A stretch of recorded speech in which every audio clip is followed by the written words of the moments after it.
আমি 2011 সাল থেকে ভূত এফএম শুনে আসছি এবং এখন ভূত.com-এর রেগুলার লিসেনার। আমার নাম হাসান, ঠিকানা গোপালগঞ্জ, থানা টুঙ্গিপাড়া, গ্রাম শ্রীরামকান্দি। তারপরে তিনি তার মোবাইল নাম্বার শেয়ার করেছেন।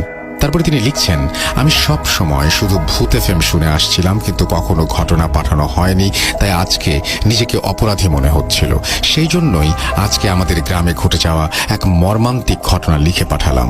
ভূত.com-এ পড়ে শোনালে অত্যন্ত খুশি হব। লেখার অভ্যাস নেই, ভুল ত্রুটি ক্ষমার দৃষ্টিতে দেখবেন। কথা না বাড়িয়ে ঘটনায় চলে যাই। ঘটনাটি মূলত আমাদের গোপালগঞ্জ জেলার টুঙ্গিপাড়া থানার শ্রীরামকান্দি গ্রামের। ঘটনাটির স্থানের একটু বিবরণ দিলে ঘটনাটি বুঝতে সুবিধা হবে। আমাদের বাড়ির ঠিক পিছনেই একটি ঝিল রয়েছে। ঝিলের নাম আব্দুল হামিদের ঝিল। আমাদের গ্রামের ভাষায় ঘোগ বলা হয়। ঝিলের ওই পাশে কিছু বাড়িঘর রয়েছে। তারপর আরেকটি ঝিল রয়েছে। উক্ত ঝিলের নাম ভাইয়ের ঝিল। ঘটনাটি মূলত এই ভাইয়ের ঝিলকে কেন্দ্র করে। আসলে আমাদের গ্রামের উক্ত এলাকাটি এমন যে সন্ধ্যার পর থেকে একেবারেই নীরব হয়ে যায়।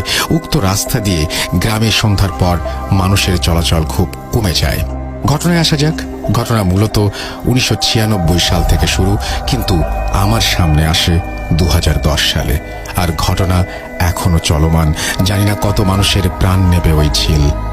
আমি তখন সবেমাত্র স্কুলে 5-এ পরীক্ষা শেষ করে নুরানি একটা মাদ্রাসায় ভর্তি হয়েছি।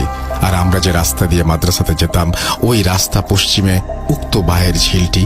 রাস্তা দিয়ে তাকাতেই দেখা যায় অভিশপ্ত ঝিলটি, আর রাস্তার পূর্ব পাশে রয়েছে ফসলের ক্ষেত। এবার মূল ঘটনায় আসা যাক।